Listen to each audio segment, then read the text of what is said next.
चलो ये math problem को आम सर्ट्रे करवा एसएससी जीडी 2025 क्वेश्चन एक सहर बर्तमान जनसंख्या 1 लाख और यह प्रतिवर्ष 25% हार वृद्धि पाँच 3 वर्ष पूर्व और 2 वर्ष पूर्व जनसंख्यार अंतर केते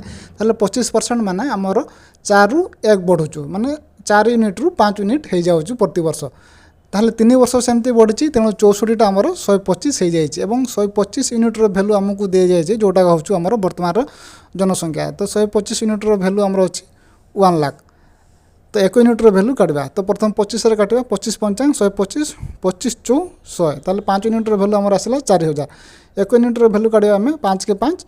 8 पंचांग 40 तो 800 आसला 1 यूनिट्र भैल्यू तो 3 वर्ष पूर्व जनसंख्या आमर के 64 4 इंटू 4 इंटू 4 तो 2 वर्ष पूर्व जनसंख्या के 4 इंटू 4 इंटू 5 माने 80 यूनिट थिला तो आंख भितर डिफरेंस आमर आसीबो 4 चौ 16 यूनिट्र भैल्यू एबे आमे काढिबा तो 16 यूनिट्र भैल्यू काढिबा आमे 800 इंटू 16 करवा तो 16 अष्टांग 128 तो आमर उत्तर आसीबो 12800।